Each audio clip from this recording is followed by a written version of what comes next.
могат да спят цяла нощ телевизия. Очакват се проливни дъждове в Киргизия. В щатите криза, Исландия фалира. А защо така се случва, май никой не разбира. Гледам стари филми, слушам стари парчета. Не е ли вече време за промяна на сюжета? По-добре си лягам, че стана време за ставане. Такива са рисковете на живото предаване. Не се бавите с нас, защото който ни закача, после не успява да се върне в мача. Скапана държава, некадърни политици, на сериозно са се взели и не понасят базици. Отпуснали са задници в тежки кресла. Въобще не подозират, че ги чака Тесла. Кой каква кола си купил, кой коя решил да чука. Време е някой да изхвърли буклук. Един се забавлява, а друг се отдъчава от тоя тук карнавал. А времето минава, живота продължава, защото всеки ден е бал.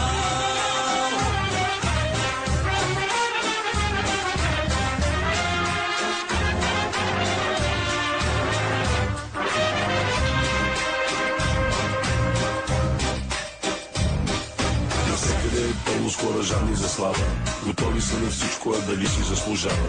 Измислени хора се представят за елит, всичките са преживели мозъчен фалит. Говорят на дуто и са правят на тежки тапанари, облечени в маркови дрежки. Живеят без грижи и без притеснения, правят нещата с леки движения.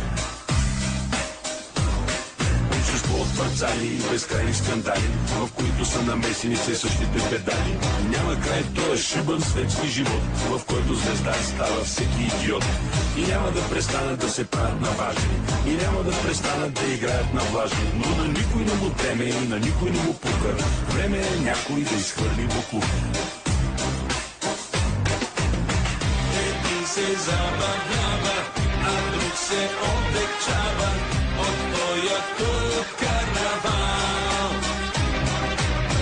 А времето минава, живота продължава, защото всеки ден е бал. Всеки ден е бал. Само майката. Дай Берковската топова музика. Оп, дай. Точно така. Абсолютно. Българен шоу. It's show time. Оп, са. Дай. А, така. Още да бъде. Аха.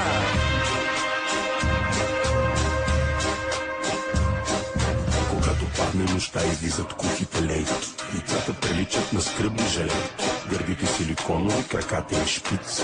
Живеят в някакъв много тъп виц. Преспали са вече с всички модни пичове. От толкова секс са развили яки бичове и са много нещастни и умират от скука. Време е някой да изхвърли буклука.